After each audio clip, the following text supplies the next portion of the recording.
হায় রে হায়,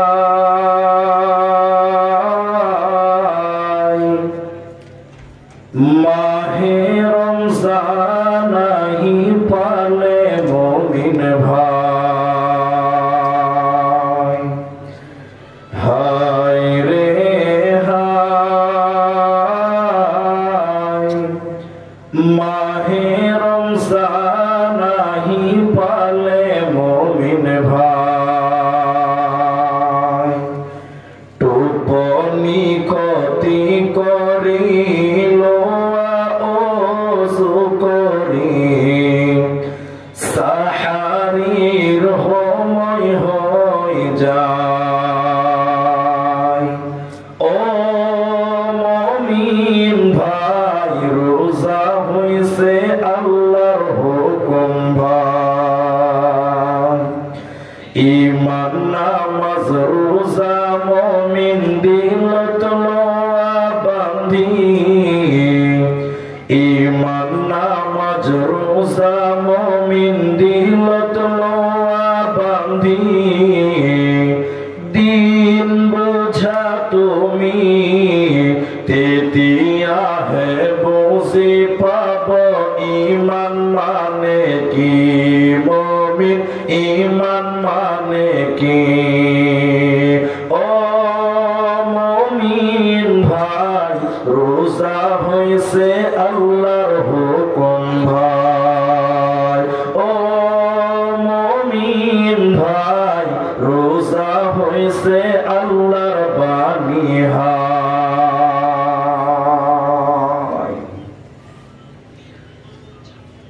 শ্রদ্ধেয় চলমান সভার সুযোগ্য সভাপতি ওলামায়ে কেরাম,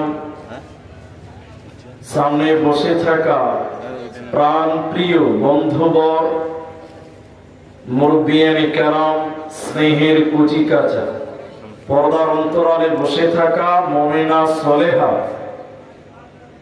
মা ও বোনেরা, প্রাণ প্রিয় রাজাপুর পুকুরিয়া মালদাবাসী, সর্ববিশেষ সে মহান আল্লাহর প্রশংসা করি যে আল্লাহ তাবারক ওয়া তাআলা আমাদেরকে একদিনই মজলিসে বসিয়ে কিছু কথা বলার এবং এই বরকতের মাসে একত্রিত হয়ে শোনার যিনি তৌফিক দিয়েছেন, সে আল্লাহর প্রশংসা করি, বলি আলহামদুলিল্লাহ। দরুদ ও সালাম বর্ষিত হোক শেরকারে কায়নাত তাজদারে মাদানী নবী কুল শিরোমণি ইমামুল আম্বিয়া, নবী মক্কি, নবী মাদানী, নবী আহমদ, নবী মুহাম্মদুর রাসূলুল্লাহ সাল্লাল্লাহু আলাইহি ওয়াসাল্লাম। আল্লাহুম্মা আমিন। আল্লাহুম্মা সাল্লি আলাইহি, আল্লাহুম্মা বারিক আলাইহি। সম্মানিত উপস্থিতি, কোরআনুল কারীমের 4 থেকে 5টি আয়াত এবং হাদিসে নববী থেকে একটি মাত্র হাদিসের টুকরো পাঠ করেছি। সময়কে লক্ষ্য রেখে কিছু কথা বলবো, যদি আল্লাহ তৌফিক দেন তো। আলাইহি তাওয়াক্কালতু ওয়া ইলাইহি উনীব। রমজানের ফাজাইল মাসাইলের ব্যাপারে আলোচনা শুনলে ওই বিষয় নিয়ে আলোচনা করবই না, আপনাকেও বিরক্ত লাগবে আর আমাকেও বলতে খারাপ লাগবে। আল্লাহ সুবহানাহু ওয়া তাআলা এবং তার রাসূল বলেছেন, যখন রমজান উপস্থিত হয় জাহান্নামের দরজা বন্ধ হয়ে যায়, আর খোলা হবে না। জান্নাতের দরজা উন্মুক্ত করা হয়, আর বন্ধ করা হবে না যতদিন রমজান। এরপরেও সমাজের দিকে তাকিয়ে যদি দেখেন, রমজান মাসেও মানুষেরা বিভিন্ন পাপের কাজে জড়িত হয়ে আছে। আছে কি না? হ্যাঁ না বলুন, আছে।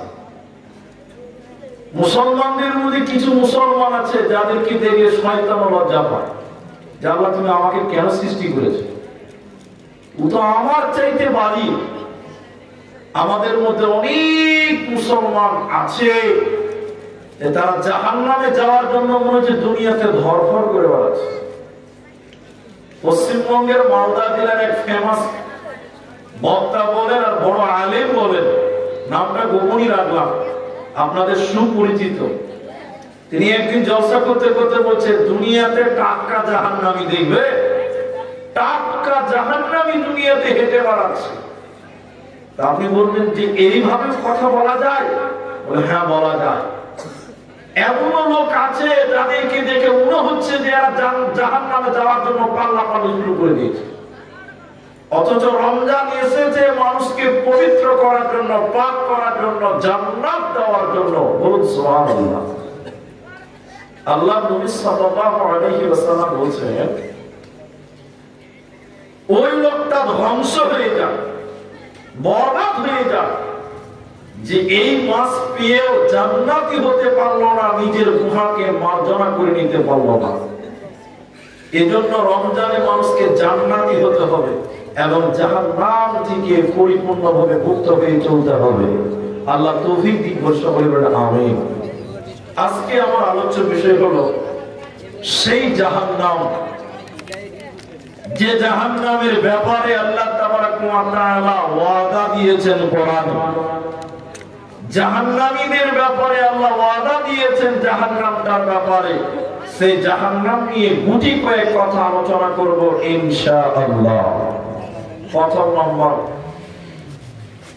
নবীজি সাল্লাল্লাহু আলাইহি সাল্লাম মানুষকে একটা বিষয় সবচেয়ে বেশি গুরুত্ব দিতেন, সেটা হলো আখিরাত, পরকাল, কিয়ামত, জাহান্নাম, পুরসিরাত। কেন? যতই মানুষকে নামাজ রোজার কথা বলেন না কেন, ওই মানুষের ভিতরে যদি, তার ভিতরে যদি আখিরাতের জ্ঞান, জাহান্নামের ভয় না থাকে, তাহলে আপনি যতই তার সামনে নামাজ রোজার কথা বলেন না কেন, সেই লোকটা নামাজ রোজা করে মজা পাবে না, মনোযোগীও হতে পারবে না। ইবাদতের তখনই মজা লাগে, তখনই মনোযোগ স্থির হবে, যখন তার ভিতরে আল্লাহর ভয়, জাহান্নামের ভয় থাকবে। যে আমি যদি নামাজটা না পড়ি তাহলে আমাকে জাহান্নাম যেতে হবে, তাহলে ওই লোকটা ধীরে স্থিরে নামাজ পড়বে, আল্লাহকে মানবে। হ্যাঁ কিনা বলুন? এই জন্য জাহান্নামের ভয়টা রাখে। তা আল্লাহ তাবারাক ওয়া তাআলা বলছেন তোমরা বাঁচো,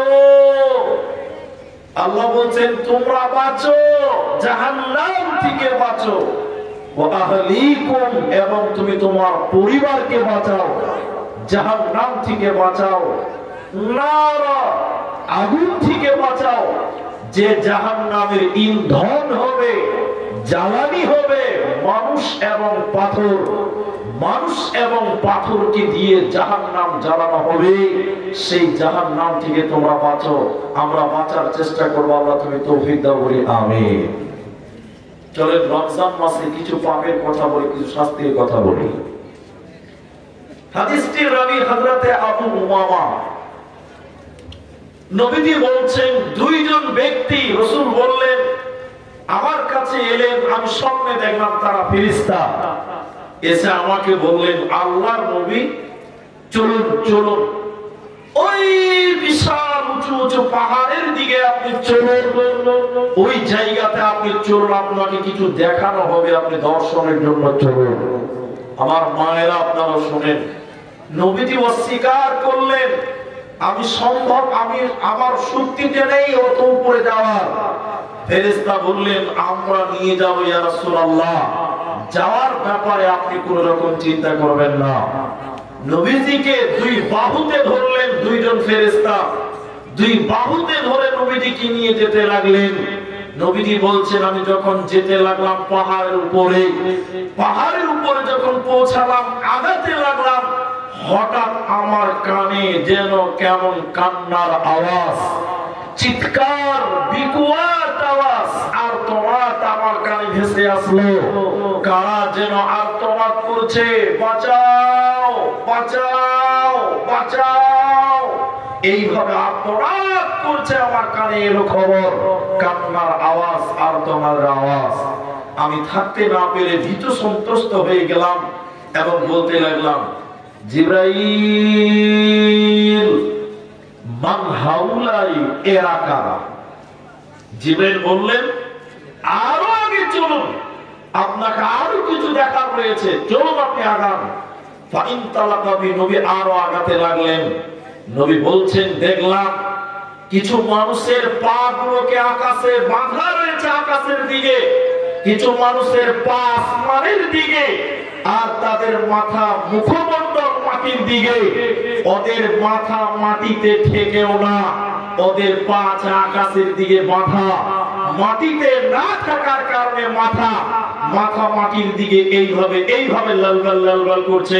এখন আপনাদের জিজ্ঞাসা করি, কাউকে যদি বলা হয় 5 মিনিট মাথা তলে আর পাটা উপরে থাকেন, ওর নাক এবং মুখ দিয়ে রক্ত পড়বে, পড়বে কি পড়বে না? হ্যাঁ কথা বলেন না, পড়বে না? নবীজি বললেন আমি জাহান্নামে দেখলাম কিছু মানুষের পা গুলোকে আকাশের দিকে বাঁধা আছে, আর তাদের মুখমণ্ডল মাথা যেন মাটির দিকে ঝুলছে। ওদের মাথা মাটিতে ঠেকছে না, বেলবেল করে যখন ঝুলছে, ওদের ঝোলার কারণে মাটির দিকে মাথা থাকার কারণে ওদের গালগুলো ফেটে ফেটে রক্ত পড়ছে, নাক মুখ দিয়ে রক্ত ঝরছে। নবীজি বললেন আমি ভয়ঙ্কর দৃশ্যটা দেখে থাকতে না পেরে বললাম জিবরাইল আমিন, তুমি বলো মান হাউলাই, এরা কারা? কিসের কারণে জাহান্নামে তাদের উল্টো করে টানিয়ে রাখা হয়েছে? জিবরাইল তুমি বলো কি অপরাধে তাদের পা গুলোকে আকাশের দিকে মাথা মাটির দিকে কেন? জিবরাইল আমিন বলছেন ইয়া রাসূলুল্লাহ শুনেলেন এরা কারা? আল্লাহর সমস্ত নাফরমান বান্দা বান্দীরা, ওই সমস্ত পাপিষ্ঠ গুনাহগার মানুষেরা যারা রমজান মাস পেয়েছিল, সিয়ামের মাস পেয়েছিল, রোজার মাস পেয়েছিল, ইফতারের আগে যারা ইফতার করে নিয়েছিল, দিনের বেলায় যারা খাবার খেয়েছিল, ফরজ রোজা রাখত না, ওই সমস্ত বেরোজাদারের দলেরা ওদেরকে জাহান্নামে উল্টো করে টানিয়ে রাখা হবে। ওরা আল্লাহর জান্নাতে যাবে না, পাবে না, পাবে না। ওদের রক্তগুলো টস টস করে মাটিতে পড়বে। এখন সবাই বন্ধুবর্গের মতো আপনারা যুবক ছেলে যারা রয়েছেন, এখন আমাদের সমাজে অনেক মুসলমান আছে রমজান মাসে রোজা রাখে না, ও হায়া শরম বিক্রি করেছে হাতে। অনেক মুসলমান দিনের বেলায় রাস্তাঘাটে প্রকাশ্যে সিগারেট টানে, আছে এরকম বিয়াদব লোক? জাহান্নামে উল্টো করে টানানো হবে এদের। অনেক মুসলমানের বাড়িতে রমজান মাসে দুপুর বেলায় রান্না হয়, এরকম পরিবার আমাদের অত্র এলাকাতে আছে কিনা? হ্যাঁ বলো আছে। ওর পরিবারে হায়া শরম সব বিক্রি করে গেছে, ওর বাপ ওর মা ওর সদ্য গোষ্ঠী, ওদের লজ্জা বলতে কিছু নাই। তো মুসলমানের বাচ্চা রমজান মাসে দিনের বেলায় রান্না করতে, কোন মানুষ অসুস্থ থাকতে পারে সেটা আলাদা ব্যাপার, কোন কমজোর থাকতেই পারে ওটা আলাদা ব্যাপার। এমন পরিবার আছে পরিবারের কেউই রোজা করে না, এরকমও আল্লাহর বান্দা পৃথিবীতে আছে, ভাই ভাই আছে। তাহলে এদের কি অবস্থা হবে দেখো। জাহান্নামের বিবরণ নবী বলতে গিয়ে আরো বললেন, আমি আরো আগে যেতে লাগলাম, জিবরাইল নিয়ে যাচ্ছে জাহান্নাম, আমি দেখতেছিলাম। হঠাৎ করে জাহান্নামের ভিতরে একটা নদী দেখতে পেলাম। ওই নদীতে কোনো দুধ নাই, কোনো পানি নাই, কোনো শরবত নাই। ওই নদীতে পচা দুর্গন্ধ রক্ত রয়েছে, পচা দুর্গন্ধ। ওই পচা দুর্গন্ধের রক্ত নদীতে। নবীজি বললেন আমি দেখলাম নদীর মাঝখানে কিছু মানুষেরা হাবুডুবু কাটছে, তারা সাঁতার কাটতে কাটতে উপর দিকে উঠে আসার চেষ্টা করে। নবীজি বললেন উপর দিক থেকে পাথর মেরে আবার তাদের রক্তের নদীর মাঝখানে ফেলা হয়, আবার তাদের রক্তের নদীর মাঝখানে তাদের ফেলা হয়। পচা রক্তের নদীতে এইরকম তারা হাবুডুবু খাচ্ছে। নবীজি থাকতে না পেরে বললেন, জিবরাইল আমিন তুমি বলো মান হাউলাই এরা কারা, কিসের কারণে তাদেরকে জাহান্নামের রক্তের নদীতে দুর্গন্ধ পচা রক্তের নদীতে কেন চুবানো হয়েছে তুমি বলো।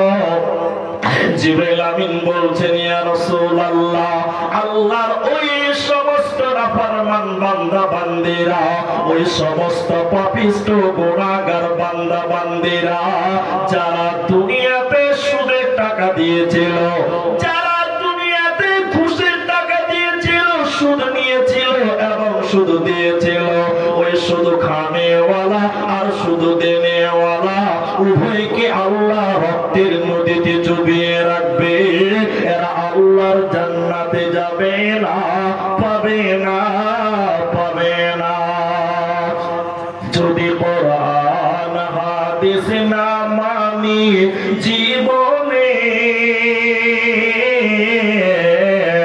কি হবে গো তোর পরে, কি হবে গো মতের পরে। চার মাযহাবকে ফরজ নেছি, এক মাযহাবে আমল করেছি। কুরআন হাদিসের দিকে দেখিনি তো ফিরে, কি হবে গো তোর পরে। যদি কোরআন হাদিস না মানি জীবনে কি হবে গো মতের পরে। অতএব যারা সুদের কারবারি করবে, শুধু দিবে এবং খাবে, উভয়কে রক্তের নদীতে জাহান্নামে রাখবে, জান্নাতে পাবে না, মিলবে না। এখন ধার চাইলে পাওয়া যায় না, বড় কঠিন। জি, কিন্তু সুদের টাকা সবাই দেওয়ার জন্য রেডি আছে। জি, এখন সুদ খায় না। একটা হাদিস মাঝখানে ছোট্ট করে বলি, এটা আমার সুদের বক্তব্য নয়। আল্লাহ নবী বলেছেন, কেউ যদি 1 টাকা সুদ খায়, 36 বার মায়ের সঙ্গে জেনা করলে যে পাপ হবে সেই পাপ তার আমলনামায় দেওয়া হবে। নাউজুবিল্লাহ, কি বাড়িতে দিয়ে বলবে 36 বার মায়ের সঙ্গে জেনা করলে যে পাপ হয় ওই পাপ আমলনামায় হবে। অথচ বেটা সুদের কারবারি করে, মাও বলছে আমার মা বেটার মেলায় টাকা। হ্যাঁ কিনা বলুন, হ্যাঁ বলুন। সুদের রমরমার ব্যবসা। এখন আমরা মরদ, বেটা ছেলে পুরুষ, আমরা এই বাবা দিকে জালসা করতে লেগেছে। তো দেখেন, এখন আমরা বেটা ছেলেরা তো সুদের সঙ্গে জড়িয়ে আছি। নিজেদের মেয়েদের, মায়েদের, বেটি বোনদেরকেও এই জামানার মুসলমানেরা বাদ দেয় নাই। এটা হেলা বলুন। বন্ধন লোন রাজাপুরের কাছে, গ্রুপ লোন আছে। তাহলে কি গ্রুপ লোনটা সুন্নত নাকি? এটা ঘরে ঘরে আছে, এটা সুন্নত। মুসলমানের কাছে সুন্নত থাকবে তো থাকবে নাকি? ঘরে ঘরে সুদের কারবার। অনেক মসজিদের সেক্রেটারি তলে তলে সুদের ব্যবসা করে। হ্যাঁ, নাই আছে। একটা আনপ্রাসঙ্গিক একটা কথা নিয়ে চলে এলাম। এক মুলি সাহেব বুঝলেন, শহরে ইমামতি নিয়েছে, শহরে, এই যে মালদা টাউন যেরকম হয়। তো প্রথম দিন জুমার খুতবাতে একদম বাংলাতে ঘুষের বিরুদ্ধে বক্তব্য দিয়েছে। আর থানার যত বড় বাবু, মাইজকুল বাবু, সাইজকুল বাবু সব কিনা মাটিতে চলেছে। তো ওর গায়ে তো আগুন ধরবে। হ্যাঁ কিনা বলো? জুমার পর বড় বাবু মসজিদের সেক্রেটারিকে বলছে, মুলবিকে চেন না করলে আমরা নামাজ করতে আসবো না। বড় সেক্রেটারি বলছে, তোমাকে আমি রাখবো না। কেন রাখবে না? তুই প্রথম দিনই এসে ঘুষের বিরুদ্ধে বক্তব্য কিছু, তোমার চাকরি নাই। মুলবি এবার বিপদে করে বলছে, কান ধরে গেছি, জীবন আর সুদের বিরুদ্ধে বক্তব্য, ঘুষের বিরুদ্ধে বক্তব্য দেব না। দেখ, মোটামুটি একটা গ্রাম, খুব ছোট লয়, বড় লয়, শিক্ষিত লয়, মূর্খ লয়, এরকম একটা মাইজকুল গ্রামে ইমামতি হয়েছে। ও সেদিন যে আর কোনো বক্তব্য বিষয় পাইনি, এক খাপা মুলবি যে প্রথমে বলছে অকর নাফি বুয়তি কিউন্না ওয়ালা তাবারা, পর্দার ব্যাপারে যে বক্তব্য দিয়েছে যে মেয়েরা বাড়িতে থাকবে, বাইরে যেতে পারবে না।